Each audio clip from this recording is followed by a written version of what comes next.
Morning, everyone. Welcome to the Chiefs pregame cheat sheet. I'm Darren Smith along with Steve Walls, and we are live from Houston, Texas. We are at NRG Stadium, home of the Houston Texans. And Steve, today should be a big game for Kansas City because if they pull this game off today, if they win this game, they win the division for the 7th straight year. Yeah, this is I've seen other teams around the league yesterday, the week before last. They've all clinched their divisions. And just come to think about it. Some teams didn't understand the assignment. Like Minnesota last week didn't understand the assignment, and they almost blew it yesterday. But think about it this way.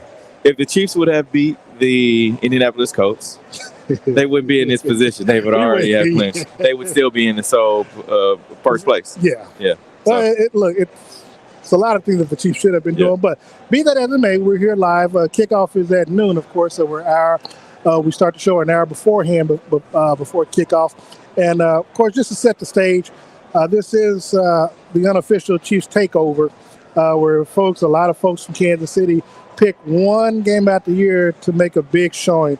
And today is that day here for Kansas City coming down and showing out here in Houston, Texas. So we want to welcome all the Kansas City folks. And trust me when I tell you, you might not be able to see it behind us, but there's probably going to be more Chiefs fans than Houston Texans fans here. Of course, probably isn't even a thing. Like there is. Yeah, we've already seen a lot of Chiefs fans so far. But coming into today's game, you've got the Kansas City Chiefs who come into the game with the 10-3 record, taking on a team that's 11-1. Now they were 18-point underdogs last week against the Dallas Cowboys, and they almost beat them, set for the final drive, but they lost with 43 seconds left to go in the ballgame. Chiefs. So while the Chiefs are 2 touchdown favorites, actually 14.5-point favorites today, I'm not quite sure it's going to be the blowout that Vegas and others are expecting, only because we have seen time after time where the Chiefs play down to the level of their competition.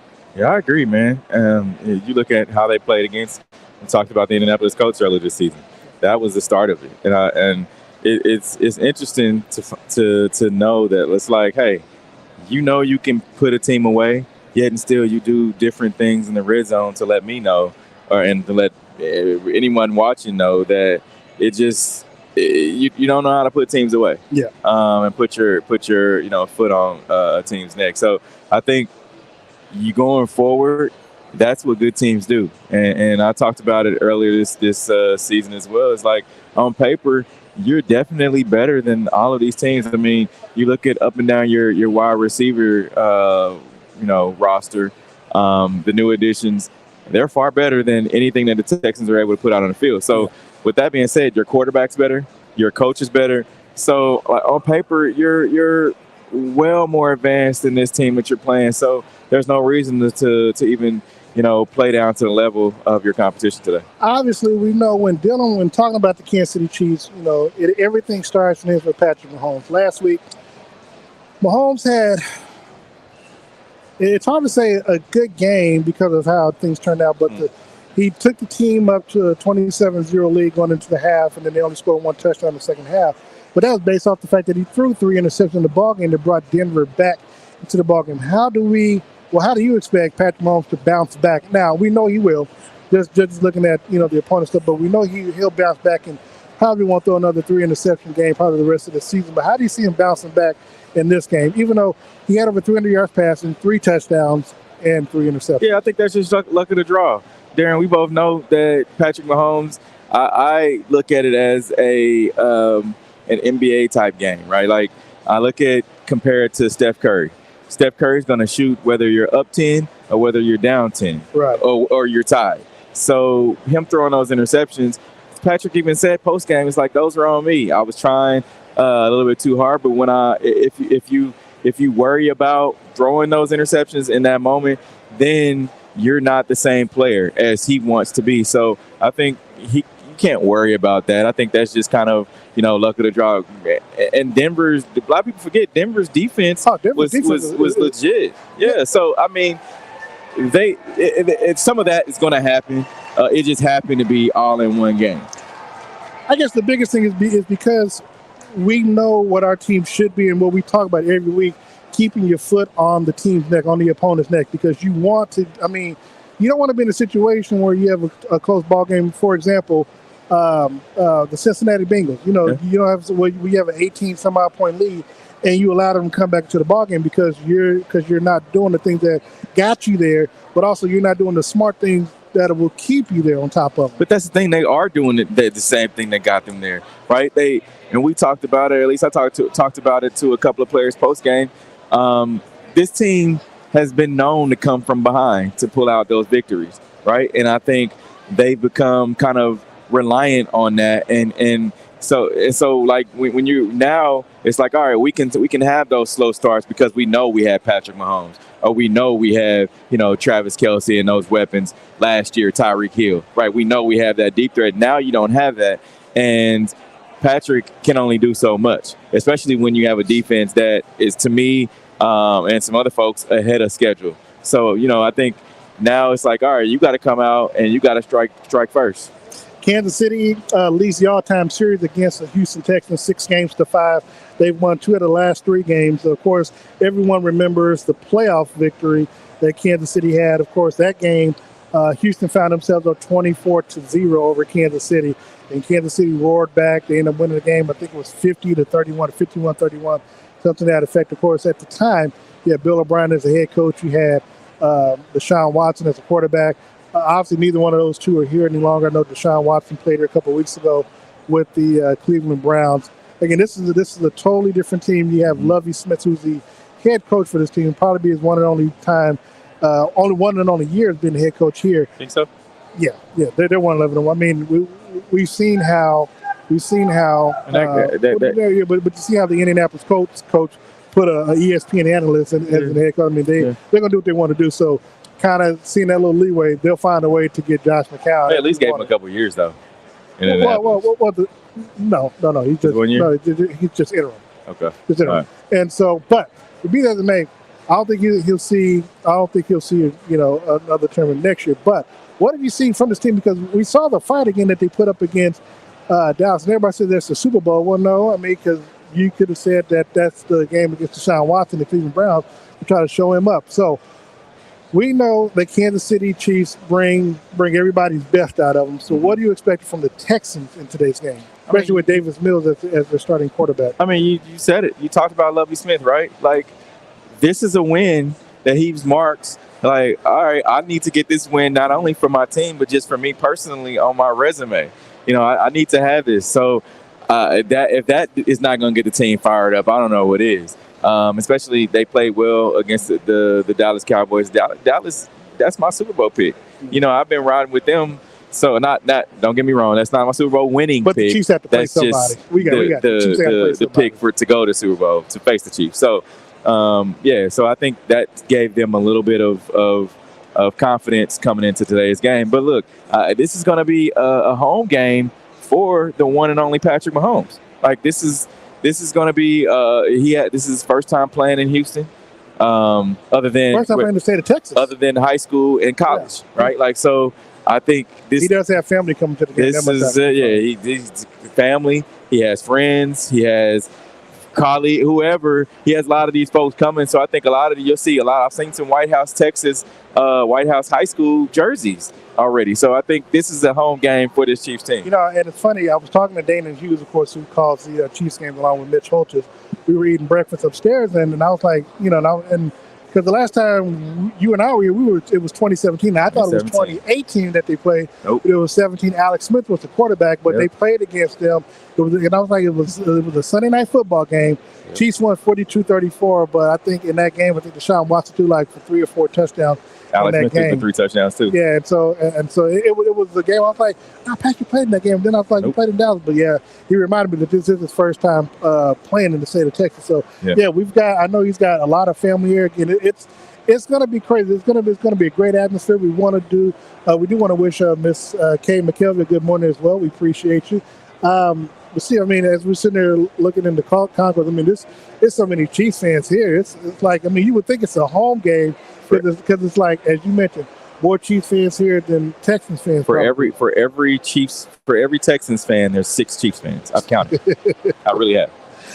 Looking at this, Steve, obviously, I would say one of the matchups I think or concerns that a lot of Chiefs fans have is someone mentioned that Kansas City is the fourth worst team against wide receivers, teams with these wide receivers.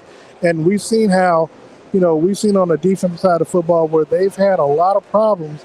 And a lot of it, I guess you could say, is the youthfulness of the Chiefs. But they've had a lot of problems with stud wide receivers, let alone receivers who are not at the standard as we think of a Jamar Chase or Devontae Adams. How does Steve Spagnuolo, fix that? Because look, to me, if there's any game that you kind of work out the kinks, if the offense can get up, this is the game that you work out your defensive kinks. I mean, we've seen Steve Spagnuolo play it's funny. We've seen Steve Spagnuolo play the man-to-man defense. He won't go to his zone unless it's needed. Like he'll let his guys go out there and fight. I mean, that's what you can ask for. And not only that, but they're learning still. Like you have a guy like Joshua Williams, you have a Jalen Watson, two guys that are young on that defensive side of the ball. L'Jarius Sneed, Trent McDuffie, another young guy.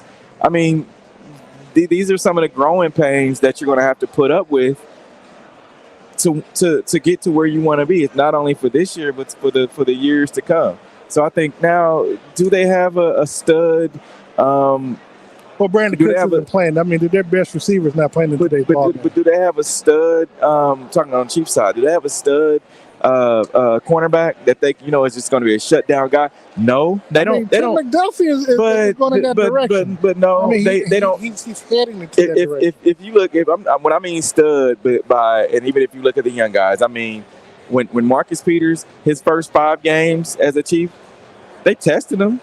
But going until the end of the season, if they tested him, you knew what was happening. It was either going to be an interception, a forced fumble, or something, right? So they don't have that just yet. I think it may come, but they don't have it just yet. So I think these are all just growing pains when you're going up against the best of Devontae Adams, the Mike Evans, Mike Williams, all these guys, Stephon Diggs, all these guys that you're like, they're torching this Chiefs cornerback defense, right? They're torching this defense. So I think on the back end, yes, I think Justin Reed and Juan Thornhill, they have to play more solid.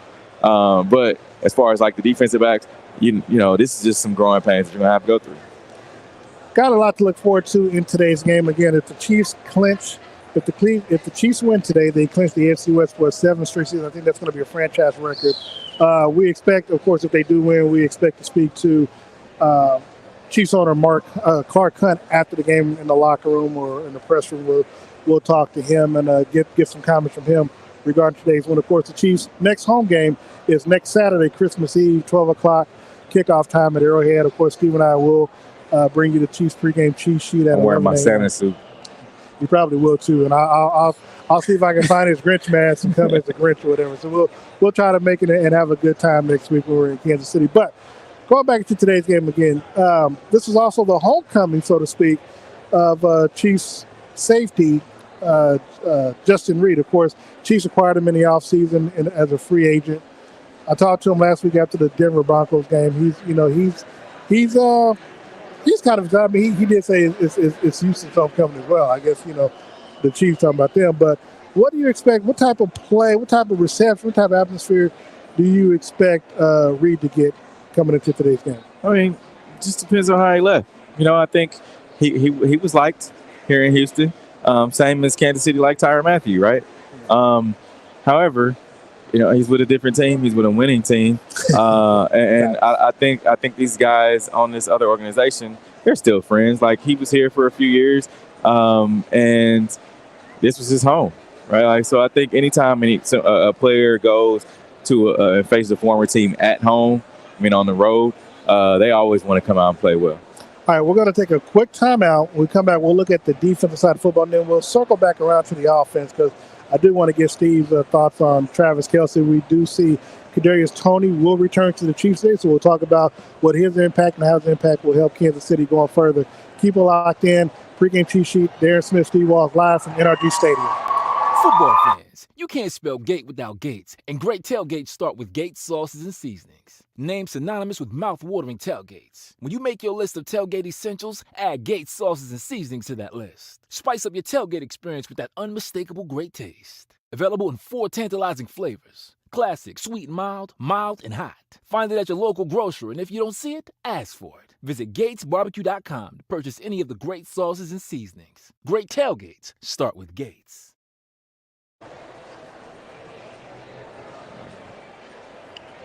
All right, we're back here at NRG Stadium, pregame cheat sheet. Darren Smith along with Steve Walls. Follow us on our social media platforms at Steve Walls KC, at Darren Smith WHB. Again, thank you for joining us across our social media platforms. Again, we're live inside of NRG Stadium.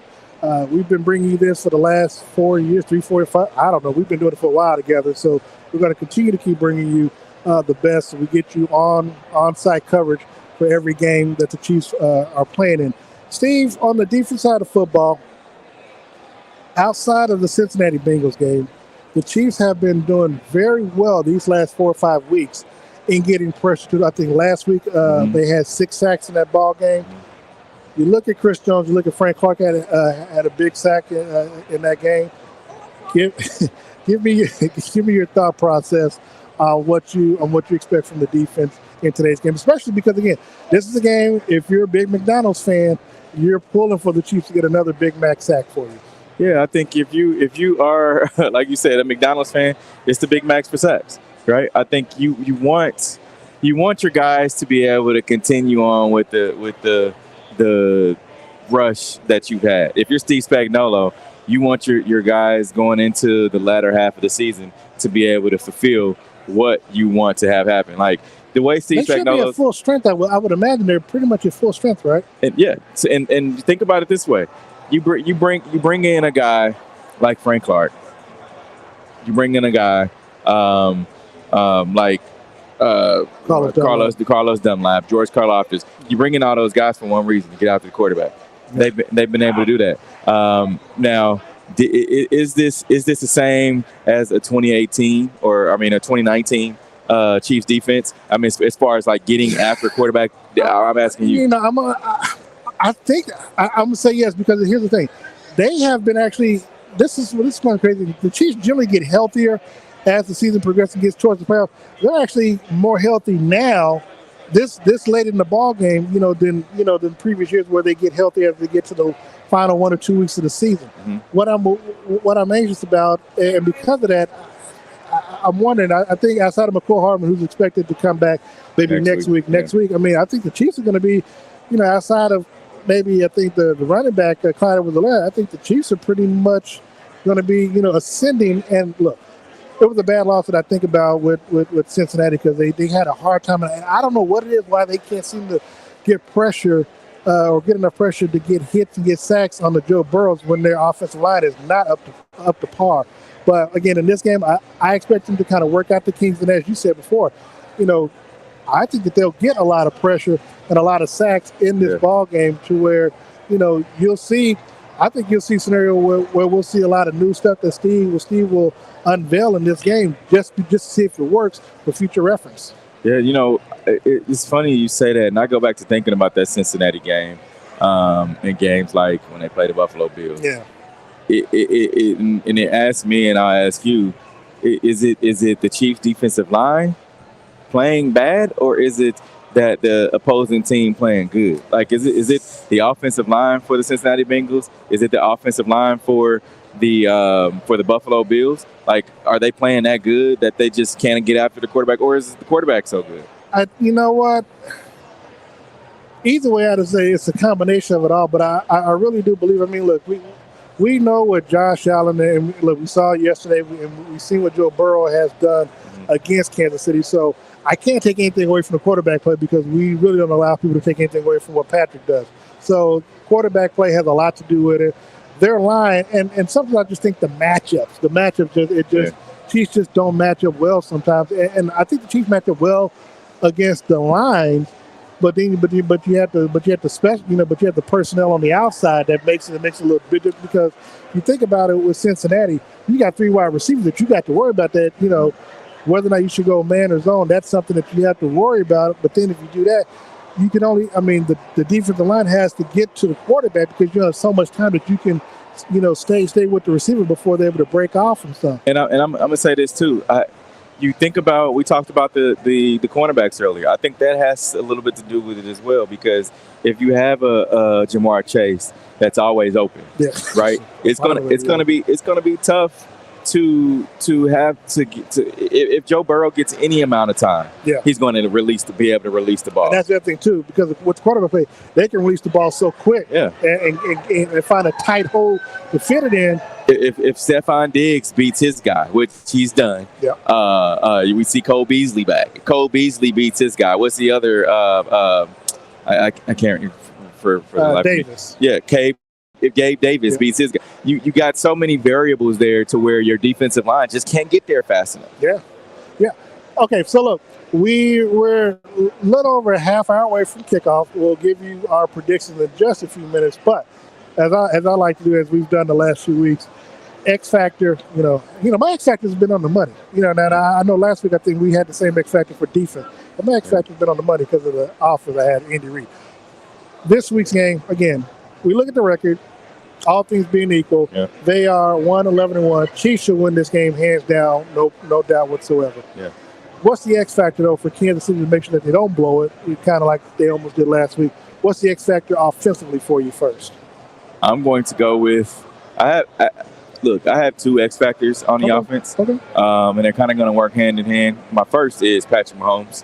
I'm going to say that because he has to put a better showing. We talk about the MVP race, and I know he's not really worried about that. That's like, he'd rather get to a Super Bowl before having winning an MVP. Before you go further, I want to say this, because a lot of people, when the season was progressing and as it was going, before you had these two bad statistical games, especially the loss and then the 3 interceptions, everybody's talking about Mahomes. Nobody has a problem with him leading the MVP or being the head of the MVP talk. Then he has a couple of back ends, and you say he's not the MVP, leave him. Well, it doesn't matter. Right. See, my thing, he can't have him both ways. Somebody don't want Super Bowl matters. Well, here's the thing: these players have egos. Patrick can tell you, and he tells us he doesn't care, but we know he looks, and because he knows that he's judged at a different level. Now, he's won a Super Bowl, he's won an MVP, Super Bowl MVP. But Brady, but players like Brady and others have won multiple ones. So but there are levels to this, and so I get that. Yes, I know he wants Super Bowl because look, we all want the shiny silver trophy at the end of the year. But for his legacy, to be at that level, you've got to win multiple ones. And the thing is, because I tell people, he was in the lead late in 2020 when they were going back to when they were going back to the championship game, and he had two back. He had two bad games. Late, actually, week 16 and 17. I think week 14, week 15 and 16. He had bad games, and he didn't play in week 17 because they had already clinched everything. And Aaron Rodgers came from behind and beat him for the first of his back-to-back MVPs this last year. But here's the difference on that. I get the fact of he wants it for his legacy. Yeah, he wants to win the MVP and all that. But thing about it is, it's a little different for Patrick because he doesn't have Tyreek. He's been judged by the fact of no Tyreek Hill. Are you still going to be able to get back to the Super Bowl? It was all Tyreek Hill that allowed you and helped this team to be able to get back to be able to go to back-to-back Super Bowl. So I say that because now without Tyreek, it's like, all right, we can get back to Super Bowl. No matter the MVP or not, I'm still able to carry my team. He has been able to do that. However, again, like I said, we know this is a quote-unquote statistical stat-wise. His stats are still better than Jalen Hurts, but Jalen Hurts his team is 12-1, they're 10-3, and it's not only a matter of when you lose, but how you lose. I mean, because again, Cincinnati's beat you 3 times in the same calendar year. You lost to a team that you shouldn't have lost to in Indianapolis, especially when the Colts. I mean, when Jalen Hurts led his team down the final drive to win, and Patrick had the turnover. And then also, again, you look at the Denver game. I thought Patrick was already, I think, a step back after the Cincinnati loss, and Hurts played a good game that week, and he kind of leapfrogged them. But you can't throw 3 interceptions in a game, even in the win, because you were up 27-0, and you allow a team that was that's 3-9 to come back into the ball game with a chance to win, and then you have to hold them off. So I'm saying that has an effect on voters. It's one thing for us to talk about it, say about it, but the people who vote, they look at stuff like that. I agree, but they also see the different ways that Patrick is able to will his team into victory. right? Like you see the different plays that Patrick was able to do last week. But the thing is, he put his team in a position. You know, people talk about the defense. Well, if you don't throw the 3 interceptions, they're not back in that ball game like that. Yeah, but I mean, it is. There's a cause and effect. Yeah, it is. But and the thing about it too is, he sure did lead his team back to victory, even with the interceptions. He sure. I mean, granted the defense. Granted the defense played. They held up and all that. But you know, I think it's you can look at it through different lenses. But what's the other X factor? But back to my X factor, I think it's first Patrick Mahomes. Right. I think he has to come out and play well. He has to come out and show folks why he should still be in the MVP running. My second is Isaiah Pacheco.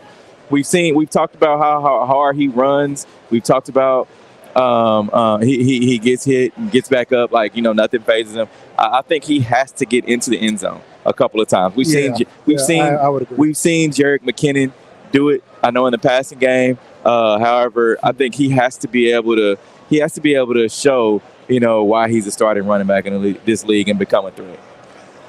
I do love both of your X factors, and I'll piggyback on those. I want to see how Patrick, like you said, bounces back from last week's performance. Because he always talks about how he can't put a team in a situation. So I expect him to have. I mean, this is a game where if he plays the full game, he should have 4 or 5 touchdowns. Period. Yeah. And now I don't know if it's 4 one on the ground or if it's 4 and he hands off to Pacheco. I would like to see Pacheco get into the end zone. But also, look, we're in week 15. I will say that I'm glad, and it's a good thing that we haven't seen these players hit a wall, so to speak, especially the rookies, because of. I don't think that's a real thing anymore. Well, if you were, I mean, if they were. Tell me if I'm wrong, but I just don't see it. I'm saying none of them have started from beginning to end because of injuries and playing time. Because Trent would have been the only one, but he got hurt in the first game, and then Pacheco came in latter part of the season as a starter to get those starter type reps. So, and then George and some of the others. So I think maybe Brian Chanel or Joshua Williams. I think those are the only 2 that really. Leo Chanel. I bet Brian Cook. Yeah. But I think Joshua Williams is the only one that's probably played every week without having injury. So I mean, if you just look at the past and go off of how they've drafted and young how guys, they rotated. I just think they make them ready through training, and these guys talk about this. Training camp helps them to be able to where the season is nothing. Yeah, because in college you don't get that. You got 2 weeks and then you just off and running. So they've been able to do that. So on the defense side of football, who do you have? Oh man, you go first. Yeah. I'm gonna go after last week's performance against Jerry Jeudy. I want to see what the corners do. Okay. I want to see again. You don't have Brandon Cooks, so the thing is, are you going to allow "quote unquote" no-name receivers, introduce themselves to the NFL world today just because they're the Houston Texans and they're trying to play up and you're playing down to their level? Yeah. So I will go with the defensive backfield. So I want to see how Spaz. We talked to Frank Clark after the game. He said, Steve pretty much coaches the defensive back. So I want to see what they do and how they bounce back from last week's performance. I'm gonna say the linebackers. I need to see more from Willie Gay, more from Nick Bolton. I mean, Willie Gay had an interception last week, but that's what we wanted to see all season. Now, granted, he missed 4 games. Yeah. So I just need to see more. Nick Bolton really wasn't a factor to me last week. This linebacker, they've allowed these the slot receivers to come in and sit right behind them and be able to catch passes. So I need to see more from just that linebacking crew. All right. So before we get out of here, Steve. Your prediction for the game today? Man, I'm gonna go with 14.5-point favorites. So do they cover? Do the Texans cover? What? Yeah, I think the Chiefs are covered. I think the Chiefs are covered. I think with that score, I'm gonna have to go with the Chiefs 31, Texans 14. Texans 17, 31-17. So the Texans cover 14.5. Ooh, no, 31-14. I'm sorry. 31-14. I'm gonna stay with that. Here's the thing. If the Chiefs are as good as we expect them to be, it shouldn't. I mean, it's interesting. We talk about it. Against the number 1 defense in Tampa Bay at the time and in San Francisco, Chiefs put up 40-some-odd points. Yeah. Against teams that are going to be playoff teams, division champs or whatever. against this team, you should be putting up 50-some points. Now, perhaps they do, perhaps they don't. I don't know. It's funny because as a bet man, I don't like the point spread because I can't bet the point spread when it comes to the Chiefs. Now, I'm not going to bet it against. I'm not going to bet it for the Texans only because this will be a game where Kansas City probably actually covers the point because they should. So I got the Chiefs winning. I think I got them winning 35-13. I mean, because to be honest, they shouldn't be able to move the ball up and down the field or get into the end zone. So I think the Chiefs do cover. I'm not going to bet on them to cover, but I do think they should cover, and it should be a big win for Got to get after Davis Mills. Got you. And I mean, again, hopefully when talking to the players, they don't play down to the level because that is a real thing. That is a real thing that that they have to be concerned with because you got this game. I mean, because really, the last 4 games, maybe with the exception of next week, because Seattle still has something to play for. But these other teams, I mean, they could just be playing the role of spoiler. You got Denver, you got 2 home games in Seattle and Denver, and then you're in the game with the Raiders. So, and not only that, but you got to look. Buffalo's rolling. You got to keep. You were 9. You guys both 10-3. Yeah, both 10-3. They have the advantage. They're 11-3, now they're 11-3. So you got to keep up and just hope for them. Miami didn't do their job. They had one job. They didn't do it. So now you got to keep up. And here's the thing: you can't expect. I think they played the Patriots either next week or the last week of the season. So I don't know who they played next week, but I know the following week, January 2nd. They play the Bears next week. Okay, yeah. So the game that the game the Chiefs fans are going to be looking at, I know we all going to be watching. It's going to be the Monday night game when Buffalo travels to Cincinnati. Here's the thing: Kansas City's lost to both of them, so you have to hope that Cincinnati knocks off Buffalo, which is a home game. They possibly will. If Kansas City wins out and the Bengals take care of business, Chiefs have the number 1 seed. So but. Yeah. And Buffalo is making it seem like playing in the cold is nothing. And playing whoever is nothing. They can do it whenever, however. So you don't want to go to Buffalo in the wintertime. I don't want to go to Buffalo, period. I don't care if it is for trips. I don't go play. I want it at Arrowhead, man. I mean, unless y'all want to donate, we'll put a cash up there for the Red Hour. But before we get out of here, Steve, of course, we want to thank our sponsors.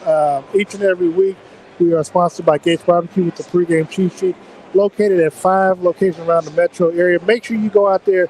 Look, man, they take care of us royally before, after, during the games and stuff. We can't even.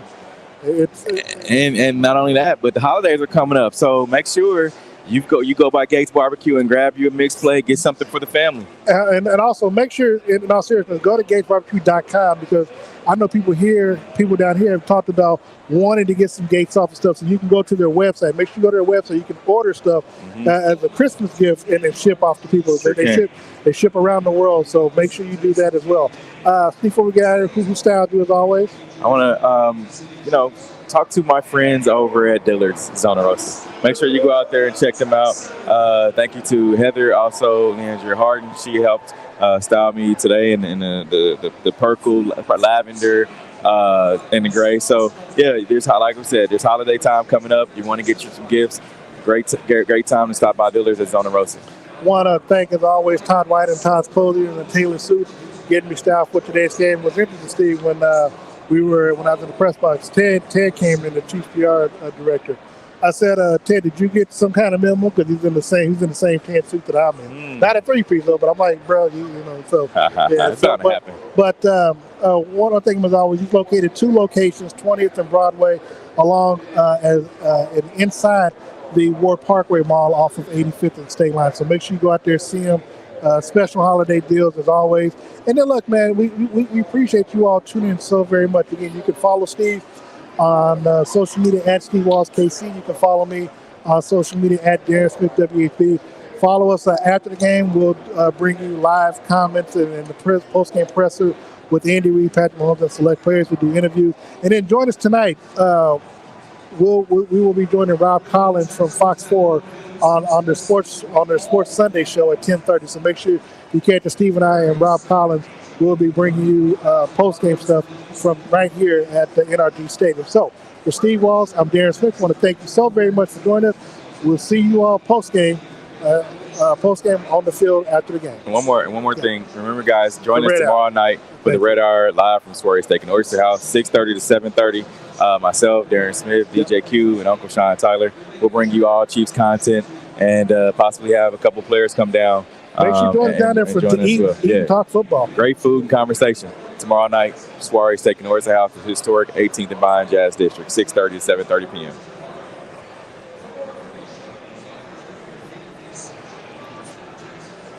Football fans, you can't spell gate without Gates, and great tailgates start with Gates sauces and seasonings. Named synonymous with mouth-watering tailgates. When you make your list of tailgate essentials, add Gates sauces and seasonings to that list. Spice up your tailgate experience with that unmistakable great taste. Available in 4 tantalizing flavors. Classic, sweet and mild, mild and hot. Find it at your local grocer, and if you don't see it, ask for it. Visit GatesBarbecue.com to purchase any of the great sauces and seasonings. Great tailgates start with Gates.